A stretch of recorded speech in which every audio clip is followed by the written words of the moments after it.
तो थ्योरी से स्टार्ट करते हैं। एंड एक चीज मैं पहले से बताता हूँ कि आप बेटर इसमें ये रहेगा कि आप लोग कोई भी फॉर्मूला याद ना करो या फिर कोई भी कंडीशन याद ना करो, try to derive it from the basics. तो उससे बैकग्राउंड मालूम चल जाएगा कि हमको ट्रिवियल में क्या करना है, नॉन ट्रिवियल में क्या करना है, और किसी भी तरह का कोई क्वेश्चन आएगा तो उसमें हमको एग्जैक्टली करना क्या है। अगर हम कंडीशंस याद करेंगे, सारी की सारी कंडीशंस याद कर लेंगे, तो कंडीशंस तो बहुत ज़्यादा है और कंफ्यूज होने के सिर्फ चांसेस बढ़ जाते हैं। Okay, so there's a request that I should be speaking in English.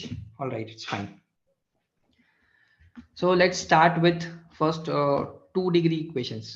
So not 2-degree, basically system of equations in two variables. Let's say we have a1x plus b1y equals to c1 and a2x plus b2y equals to c2. Okay. Now in 10th class or 9th class, whatever we have studied, that we can solve these equations by simultaneously solving them by elimination method, right? So we get what we do, we multiply a2 over here and we multiply a1 over here, and then we subtract both of them. So basically multiply a1 and a2 in these two equations and then subtract them, and we'll find out the value of y. Similarly, we can eliminate we have eliminated x over here. Similarly, we can eliminate y over here, and we can finally find the value of x and y. But in case of determinants, what we do, we cannot use, so not in case of determinants, in case of 3 or more variables, we cannot use this elimination method. So that is why this determinant method was defined. So how do we find out the values of x and y with the help of determinants? So what we do is we define d, d1 and d2. So what are these terms? So d is nothing but the matrix or determinant formed by the coefficients of the variables. So that would be a1, b1, a2, b2. Okay, so this is our d. And in case of 3 variables, that would be a1, b1, c1, a2, b2, c2, a3, b3, c3, right? Now to find out d1, what we do, we replace this coefficient, we replace this first column with this coefficients. So that would be c1, b1 and c2, b2. And for d2, what we'll be doing will be replacing this second column with this coefficients. Okay, so that would give me a1, a2 and c1, c2, right? So till here it's clear.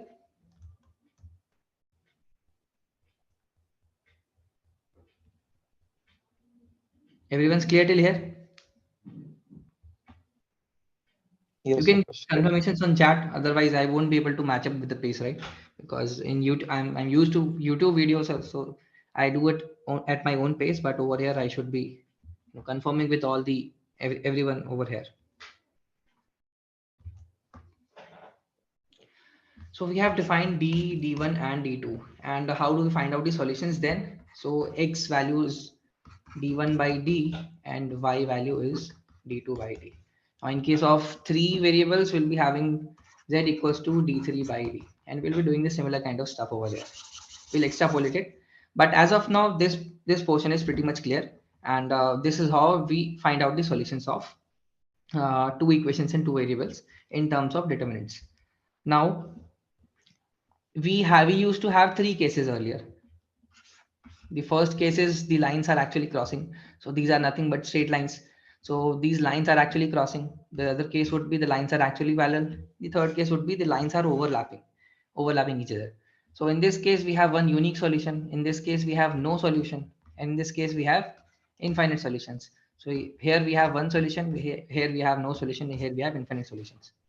Now before moving forward, let's discuss some certain terminologies. So we often talk about trivial solutions and non-trivial solutions, and consistent and non-consistent, inconsistent.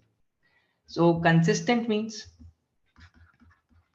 I'll come back over here once, but let's define certain terms over here.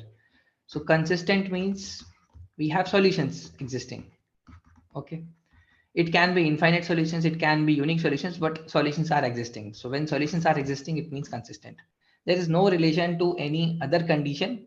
The only definition for consistent is solutions. Solutions should be existing, and inconsistent would be no solutions.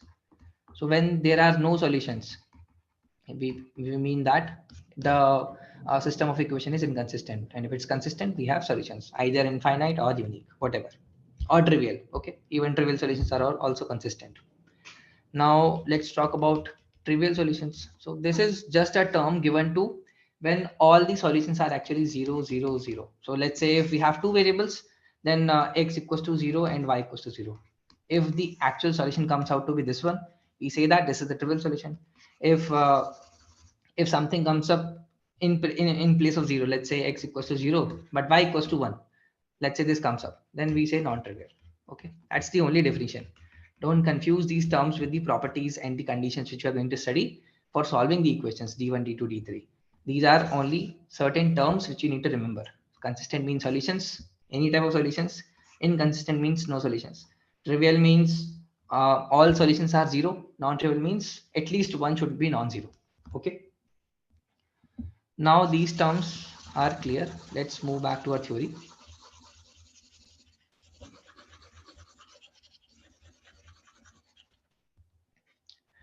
So in this case, what we do, we know that x equals to d1 by d, y equals to d2 by d. This we have defined.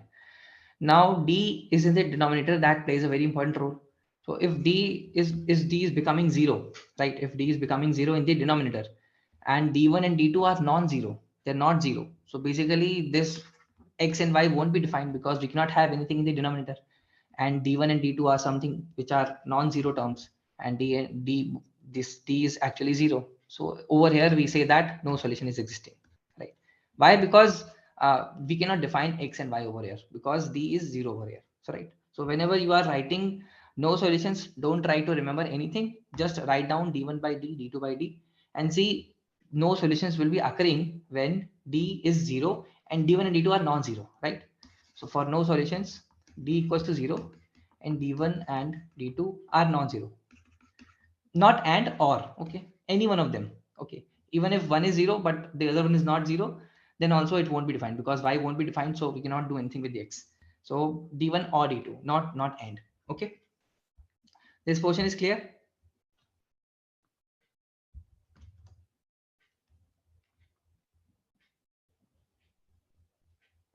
Yes.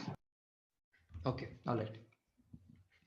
Now in case of unique solutions, d1 is non-zero, sorry, d is non-zero, d is not equals to 0. In case of unique solutions, d is not 0, because if d is 0, then we won't be able to define anything, either no solutions or infinite solutions. Like we can take this example by we'll come back over again over here. So we, in case of unique solutions, what we used to do, we used to write a1 by a2 not equals to b1 by b2 not equals to c1 by c2. This we used to write for unique solutions. Now if I just take this one, what I'll get, I'll cross multiply, I'll get a1 b2 not equals to b1 a2. That means a1 b2 minus b1 a2 not equals to 0. Now this is nothing but this is our determinant, right? This is our one of the determinant. So that means this is our actually d determinant. If you see the d determinant, a1 b2 minus a2 b1, a1 b2 minus b2 a1 b1 a2, that is not equal to 0. So this condition is giving us, this basic 10th class condition is giving us the determinant value that d should not be 0. So if d is not 0, now d1 and d2 can be anything. When d is not 0, d1 and d2 can be anything, and that would give us a unique solution. It can be 0, it can be 1, it can be 2, anything, but that would eventually give a unique solution. Okay, this portion is clear. For d not equals to 0, we have two intersecting lines. For d equals to 0 and d1 or d2 not equals to 0, we have no solutions because these would be parallel. Again, you can drive the analogy by doing this one. In case of parallel lines, we say that a1 by a2 equals to b1 by b2 is not equals to c1 by c2, right? We say that. We write equations like so 3x plus 4y equals to 1 and 3x plus 4y equals to 2. So these are parallel lines. So we can see the ratio of a1, a2, b1, b2 are same, but the c1, c2 ratio is not same, right? So in such a case, we can see that d is actually equals to 0, but d1 or d2 might not be 0. Okay. So these are parallel lines and there are no solutions. In case of infinite lines, basically both of these lines are actually same. So one line can be 3x plus 4y equals to 1. The other line can be 6x plus 8y equals to 2. So both are exactly same. Only difference is we have a two factor of 2 multiplied in this equation. So both of these lines are actually same, right? So in this case, both of the lines are actually overlapping. So infinite solutions. So in this case, we'll be getting 3 by 6 equals to 4 by 8 equals to 1 by 2. The ratios are same, right? And when ratios are same, all D1, D2, and D, all of them become actually 0. You can just put the values and you can check it. D1, and D2 all become 0. So until now, we could see the analogy with the help of our basic understanding of 9th or 10th class. So over here, D1 equals to D2 equals to D equals to 0. So everything is 0, right? So just to summarize it once again, whenever we are starting a problem of solving these questions with the help of determinants, from now onwards, we'll not be looking at crossing the line, basically unique solution, parallel lines. We'll use them for helping us to understand the visualization part. But from now onwards, we'll just talk in terms of D equals to 0 and D not equals to 0. So every question starts from, is D equals to 0 or not? Okay, if D is not equals to 0, then we'll revert back to this one. Basically, D is not equals to 0, and that basically means we can have unique solution because D is in the denominator. If D equals to 0, basically D is in the denominator, we cannot define the solution. Then either no solution and or infinite solution. Both ways possible, right? So whenever you are starting a problem, start with this rather than remembering anything. Start with this, write this, and you will automatically get the flow. That okay, in these when D is not equal to 0, we have to consider this one, and when D equals to 0, we have to consider this one. Clear until here?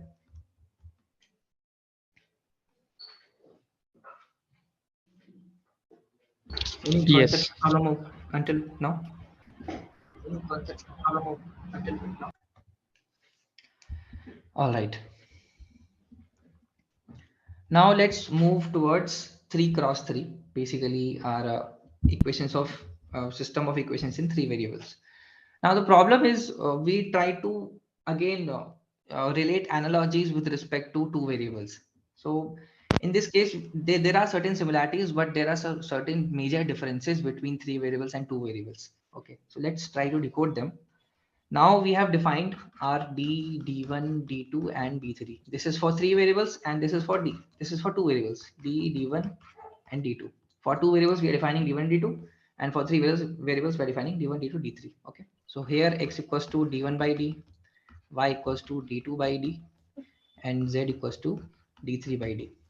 And over here, x equals to D1 by D, and y equals to D2 by D. Right. Now, in this case, the first case in both the cases, the first case is intersecting line. Not in this case. This is the case for intersecting lines, or here we have intersecting planes. Okay, so the planes would look like something of this sort, but we have intersecting planes over here, and they are intersecting at one single point. I cannot draw the third one; that would make this entire thing very messy. But you can assume one third one, something of this sort, and they are intersecting at one single point. Okay, basically all of them are perpendicular or aligned in such a manner that they are just intersecting at just one single point.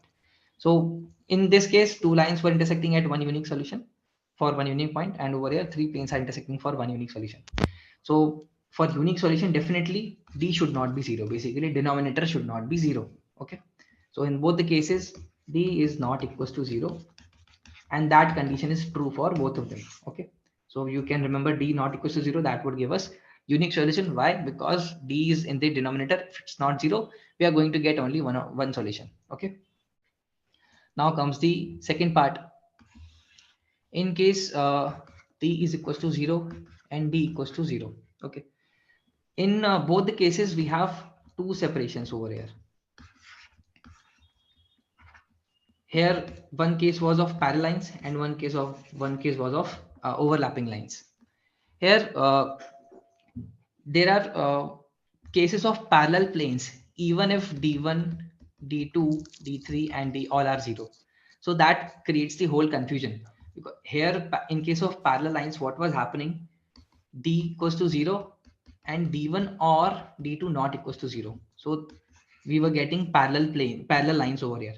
But over here, D1, D2, D3, D all are 0, but still we are getting one case of parallel planes. So that creates the most of the confusion part, okay? Because analogy is not setting up over here.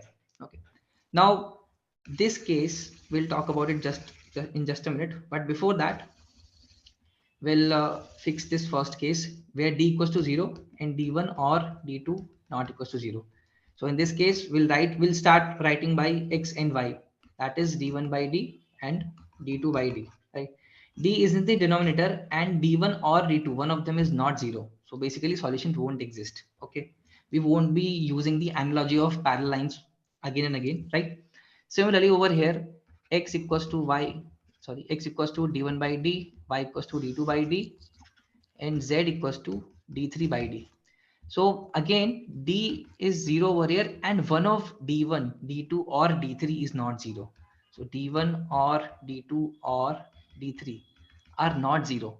So when d3 is not 0, let's say, and d is actually 0, so the z solution won't be defined. So we have no solution over here. Okay, don't consider this case as parallel planes. Don't consider this as, because just because this was parallel lines, don't consider this case as parallel planes. Okay, this is not defined because treat it mathematically. This is not, there is no solution because this z value is not being defined over here, because d3 is not equal to 0 but d is equal to 0. So this part mathematically is exactly same. Okay, if you don't consider this parallel lines analogy, the mathematics portion is exactly same. D is equals to 0 and either of d1 or d2 is not equal to 0, right? No problem until here.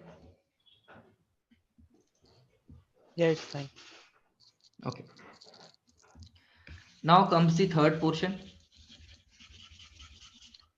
Okay, let me make it in the next one, next page. Now the third case is d equals to 0, d equals to 0, d1 equals to 0, d2 equals to 0, d1 equals to 0, d2 equals to 0, d3 equals to 0. Okay, in this case, that was the case of overlapping lines, right? So we knew that we have infinite solutions. Okay, 2-degree equations are, sorry, not 2-degree, 2-variable equations are done until here. We have just 3 cases. We have crossed, the first one was crossing lines, the second one was parallel lines, the third one was overlapping lines. Okay, and we have understood them mathematically as well. But over here the situation changes. In case of 3 variables, it can have infinite solutions or it can have no solutions as well. So basically it has a mixture of consistent and inconsistent solutions. In this case, when we say d equals to 0, d1 equals to 0, d2 equals to 0, it means that they are consistent because of infinite solutions. But over here, it's a mixture of consistent and inconsistent solutions. So there is just one case where d equals to 0, d1 equals to 0, d2 equals to 0, and d3 equals to 0, but still there are no solutions. What will be that case? That will be the case of parallel planes. Now comes the case of parallel planes. Okay, so if you see these three parallel planes, in that case, all of them would be 0, but still there are no solutions. So you have to just remember this one single case where no solution would be there. For every other case, infinite solutions will be there. So there are total 4 cases of this one. There are 4 cases. Let me describe it once with the diagram so that you understand. So the first case would be, there are 2 overlapping planes and third plane is intersecting them. Okay, so they'll intersect at a line. So basically when 2 planes are actually intersecting at a line, that would give us infinite solution. Now the second case would be, 3 planes are actually intersecting, but they're intersecting in a way that they're intersecting along a line. I've not drawn it properly, but basically they're actually intersecting along a single line. Okay, everyone is intersecting, every plane is intersecting at a particular line. Okay, so again, infinite solutions. This was also infinite solutions. The third case would be, all 3 planes are exactly same, right? All 3 planes are exactly same. That will again give us infinite solutions. The fourth case would be parallel planes. So in this case, we won't be getting any solution. So this is just one case where D1, D1, D2, D3, and D all are 0, but still we have no solution. Okay. So that was the most confusing part. And that's why we have to back check. When we do D equals to 0 and D1, D2, D3 all equals to 0, and we find out the values for certain lambda or K, then we have to back check if if we are getting this solution or not, right? Because in case D1, D2, D3, and D are 0, we are getting 3 times infinite. In 3 cases, we are getting infinite solutions, but for one single case, we are getting no solutions.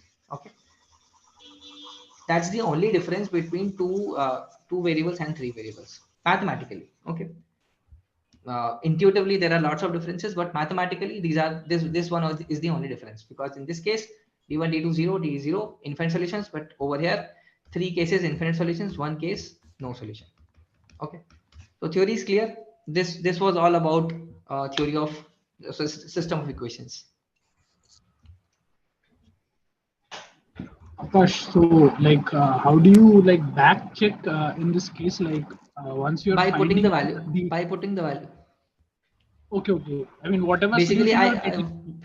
yeah, basically I got value of some lambda. Let's say there was equation x plus y plus z equals to 1, and 2x plus 3y plus lambda equals to lambda z equals to 2, and 3x plus 4y plus not 4y, let's say 5 lambda y plus z equals to 3. Let's say this system of equation is given, and now we have found out the lambda, and the question is saying that we have to find out the lambda for which uh, you this third condition is satisfying. Now in case of third condition, we are going to have these types of solutions, either infinite solutions or no solutions, right.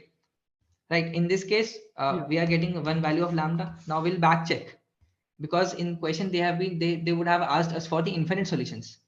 Okay, they are asking for the infinite solutions, but when we are applying the conditions of d equals to 0, d1 0, d2 0, d3 0, we are also getting this condition as well, right? So we have to check if we are getting this or not. If we are getting this one with this condition, then we have to reject that value. Getting my point?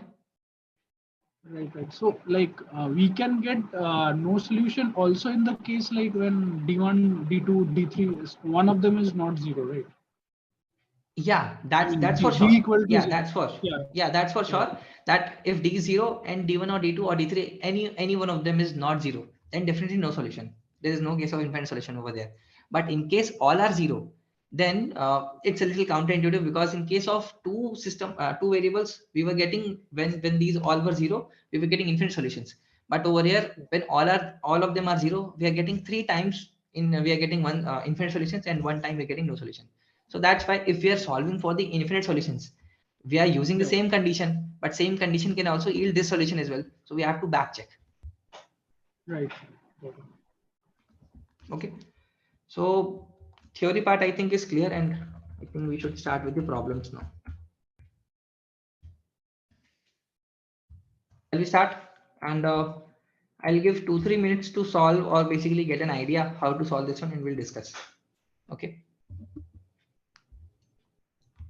So I'll be starting the discussion at 21:28, basically 9:28. You can solve this problem.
All right, anyone would like to try?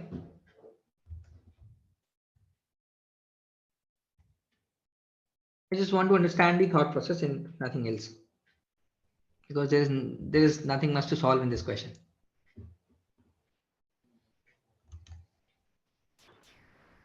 So D is not equal to 0 and D1, D2, D3 can have any values. So only one solution. Yeah, exactly.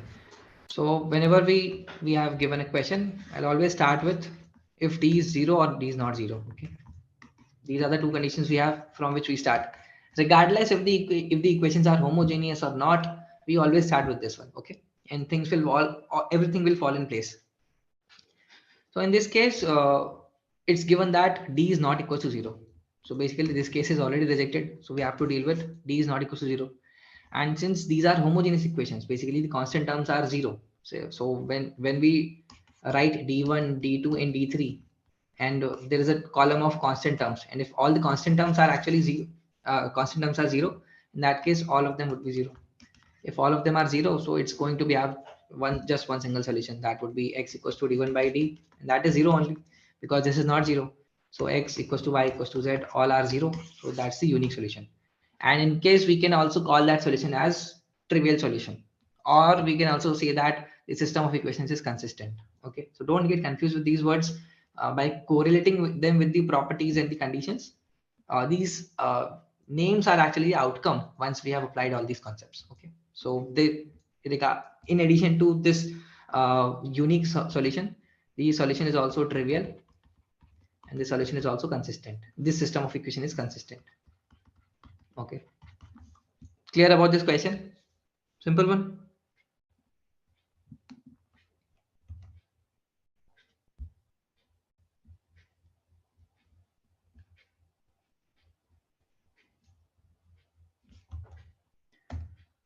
All right, again we'll take 2 minutes to solve this one.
All right, anyone?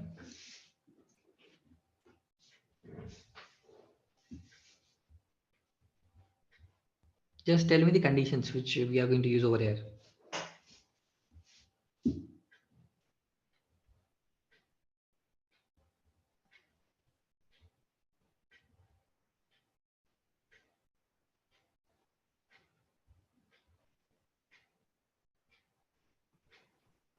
Firstly, we will equate D equal to 0. D, D1, D2 all should be 0.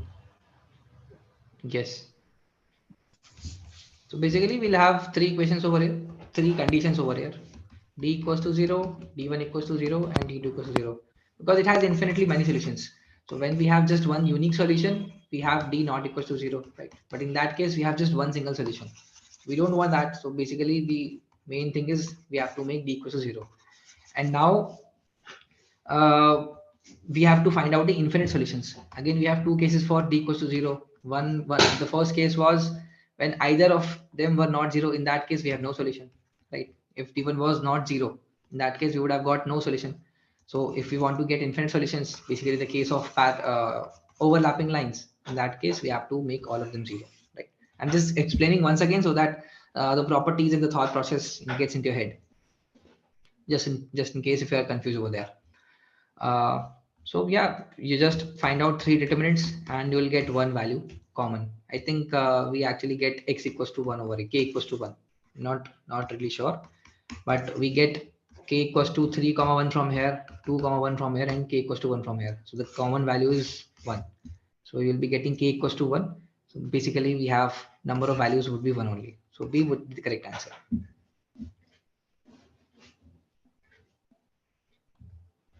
All right, any doubt in this one?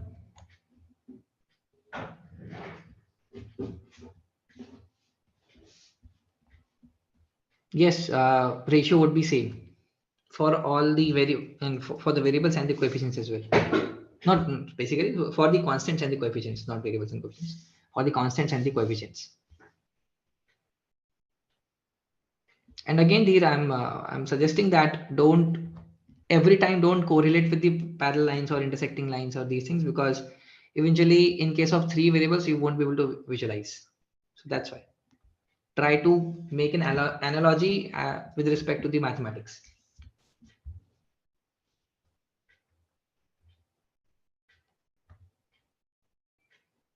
All right, any doubt in this one?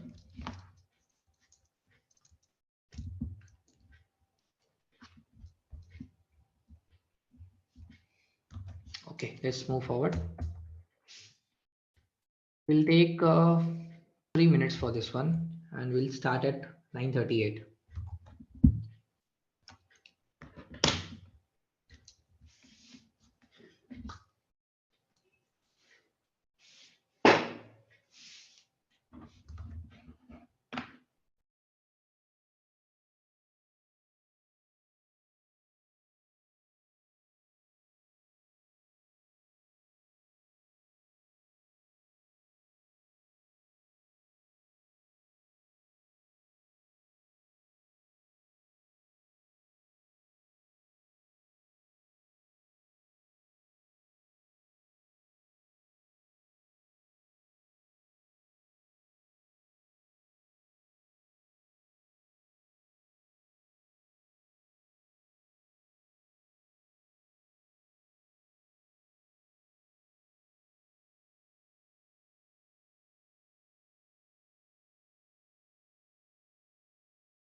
All right, let's start.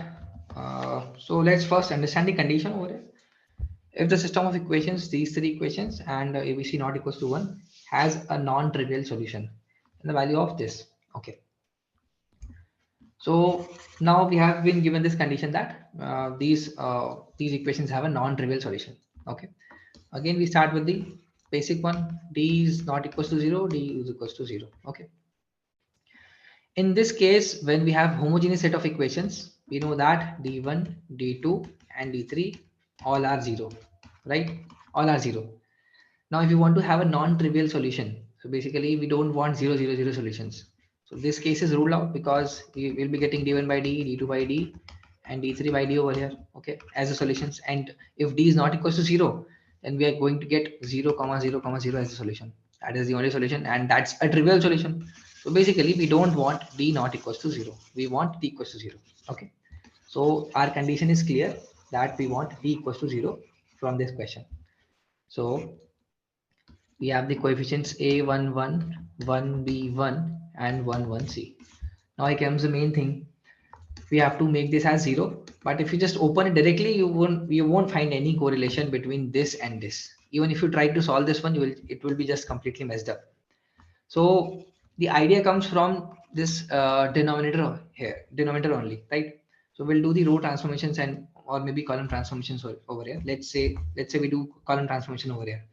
So what we'll do C1 goes to C1 minus C2, right? Let's do this one. So we'll be getting A minus 1, 1 minus B and 0, 1 B 1 and 1 1 C over here.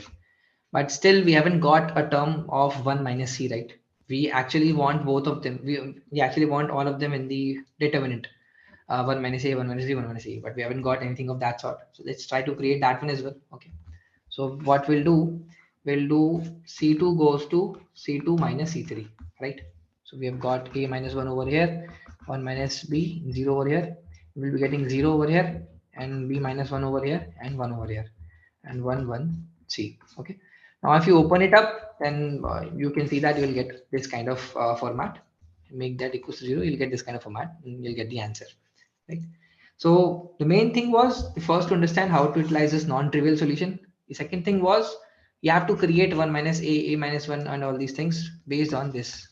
If you're directly opening it up and solving this to get a correlation, you will probably be stuck somewhere in between. So you have to think of row transformations and column transformations over here.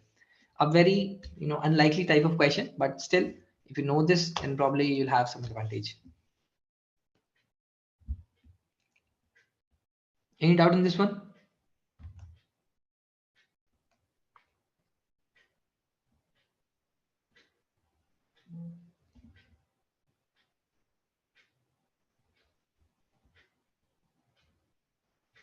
Clear to everyone?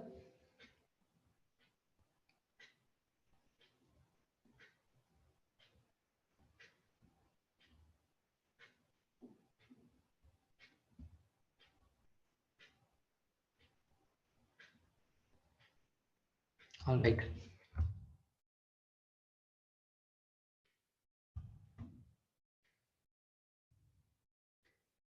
Let's take this question number 10, and we'll take again 2 minutes. We'll start at 9:44.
Yes, I think A option is correct.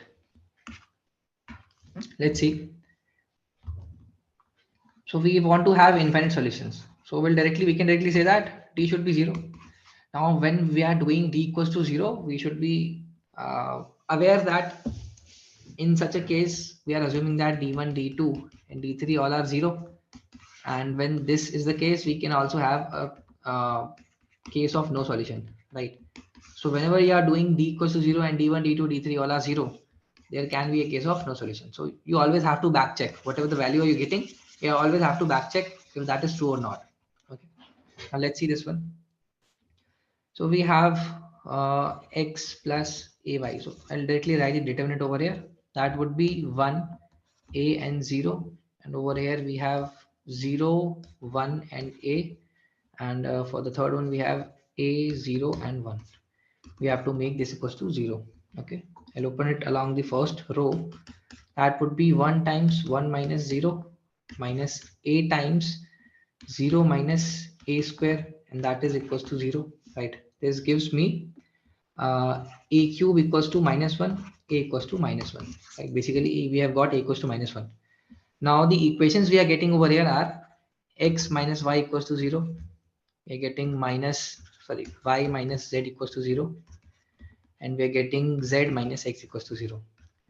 Now if you put x equals to y equals to z equals to 1 or 2 or 3 or 4, you will see that all of them are being solved. So basically for this value, for a equals to minus 1, it is having multiple solutions, more than more than 3 solutions. So basically it is having infinite solutions, right? So you put 1, it is satisfying over there. You put 2, it is satisfying over there. 3, 4, 5, or any value you put over there, that is going to be satisfied. So basically it has infinite solutions. So we are basically back checking that it really has infinite solutions or not. Okay, so this actually has infinite solutions, so that's why a should be minus 1.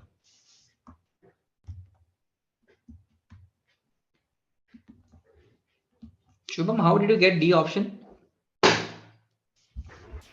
Actually, I got a minus 1, but I plugged in it back into the determinant and calculated it wrong. So it was coming non-zero, so I thought it would Okay, okay, all right.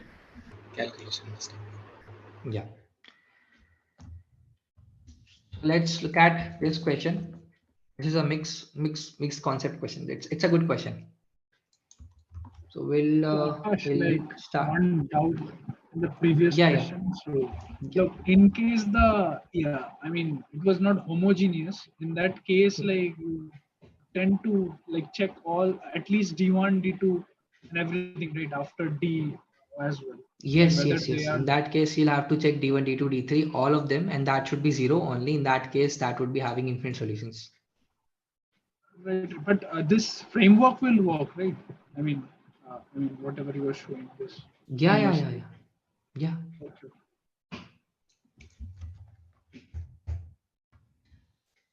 Okay. So let's solve the 11th problem, and we'll start at, because it's a lengthier problem, so we'll start at 9:51. Yes, all of the D1, D2, and D3 have to be 0 here, because in case just one is not 0, because we have got the solutions as x1 equals to D1 by D, D2 by D, and D3 by D. Right. Now, if we know that D is 0, our condition is D 0. In case D1 is not 0, or D2 is not 0, or D3 is not 0. So that solution won't be defined, right? Because we have 0 in the denominator, but we don't have 0 in the numerator. So that won't be defined. So all of them have to be 0 to get a conclusive value. Okay. So we'll start at 9:52 for this problem.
All right. Yes, lambda comes out to be 0.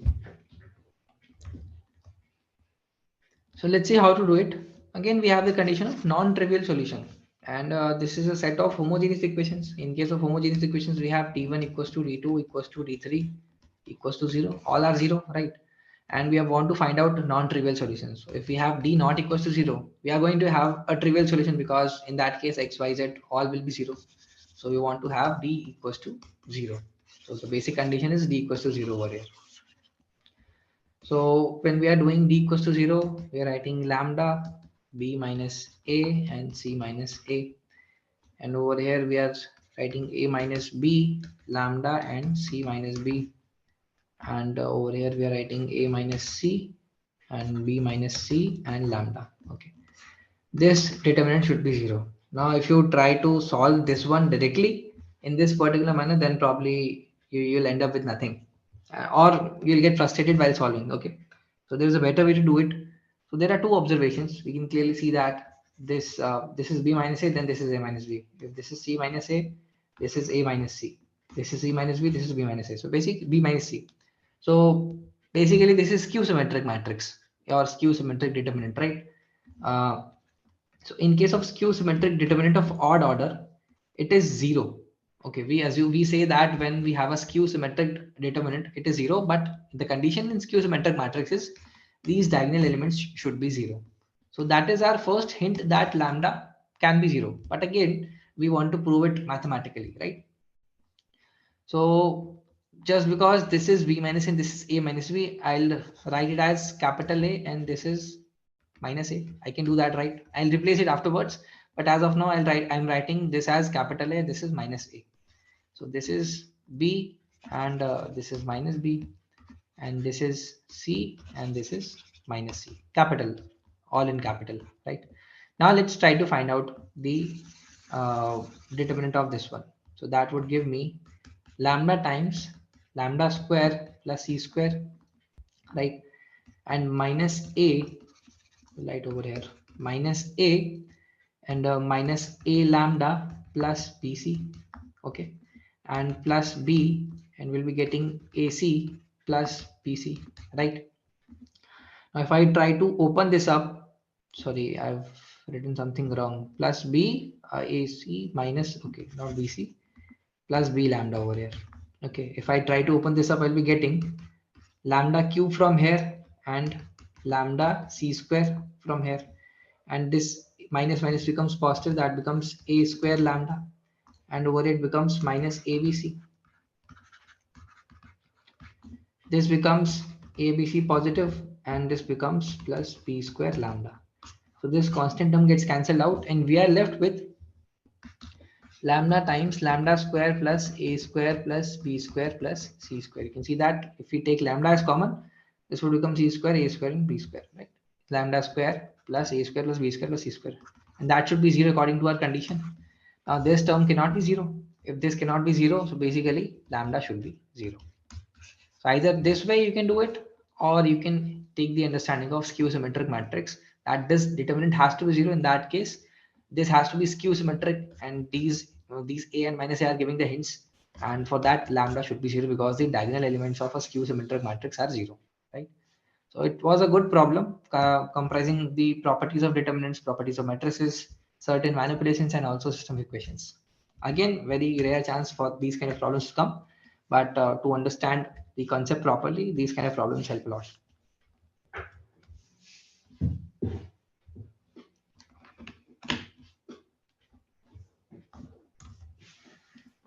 Hello. Yes, it's a condition for infinite solutions, but we are not concerned. That's why I said in the initially, don't get confused with infinite or trivial solutions. Non-trivial means basically anything which is not trivial, right? That's the only meaning of non-trivial. Non-trivial can be infinite solutions. It can be unique solutions, which is not 0. It can be anything. The main part was it should not be 0, 0, 0. Okay.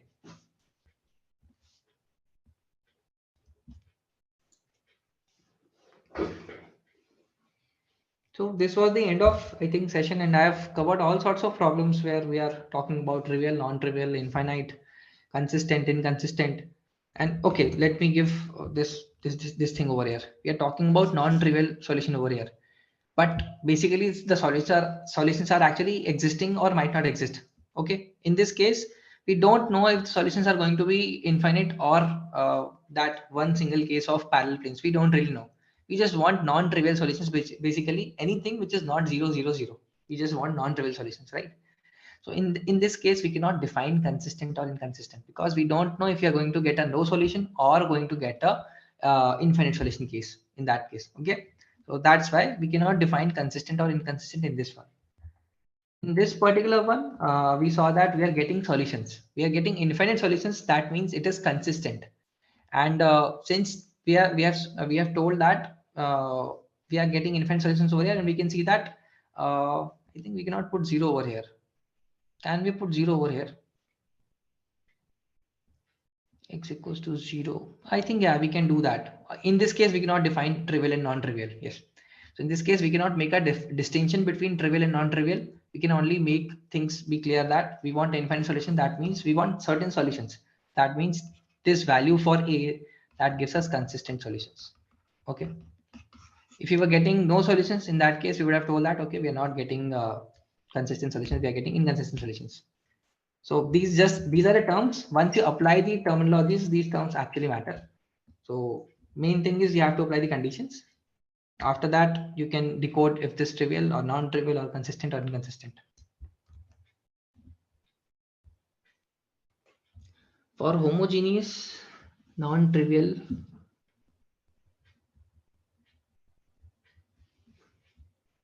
no, not exactly.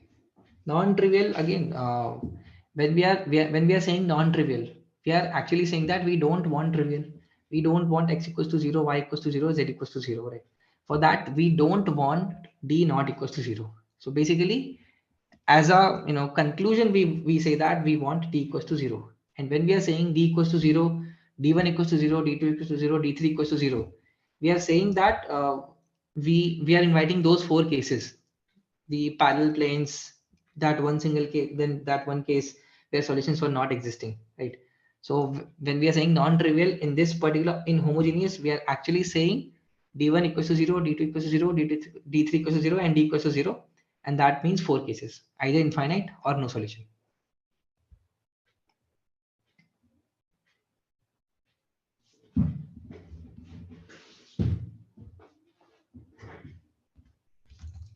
I think some of you might be confused. So let me explain it once again, once for all, okay? So whenever you see any question, don't get confused with these terms. First start with whether you want d equals to 0 or d not equals to 0. Okay. You should be making a clear distinction over here. Okay. Let's say you are given homogeneous equations where you know that d1 0, d2 0, and d3 0. Now this is the given condition. Now you have to choose which one you have to take further, right? And this is the given condition for homogeneous ones. Now they're asking for non-trivial solutions. They are asking for non-trivial solutions. Okay. Non-trivial means we don't want 0 0 0. Okay, we don't want 0 0. So this case is rejected. So we proceed with d equals to 0. D equals to 0, and these are the conditions. And when these two conditions actually club, what we get four cases, right? We actually get four cases. For once we might get parallel planes, and we might get intersecting planes.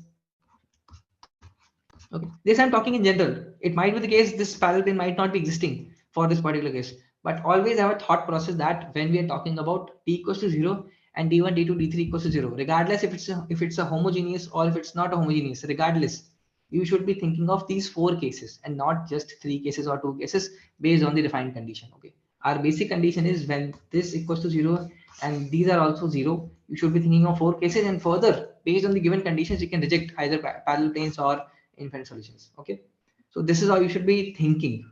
Okay, not making any conclusions over here for what type of problem what you have to do, just a basic framework that you have to apply this kind of framework in every question and proceed forward.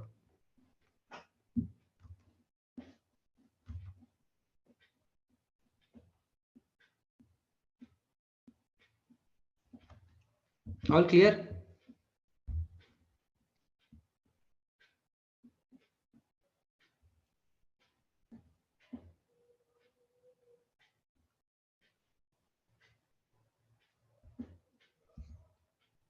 So probably you are not going to get these kind of difficult problems. You are going, in most of the cases, you only have to do d is not equal to 0 and d equals to 0. That's the only thing you have to do. But that doesn't mean that you shouldn't be knowing the concepts. The concept is this only. Start from the basic and जैसा जैसा questions में दिया है वैसा वैसा करते जाओ. That's it. Don't remember any condition. Don't remember the question type. Don't remember any condition. Just these basic things, these basic properties, and that too mathematically. Don't try to fit the 2 variable and 3 variable analogy with the help of geometry. Try to fit the mathematical analogy. That would really help in understanding which property you have to use. But don't try to correlate geometry in for 2 intersecting lines or 2 parallel lines and for 3 planes. Don't do that. That would just confuse you. Stick to mathematics only.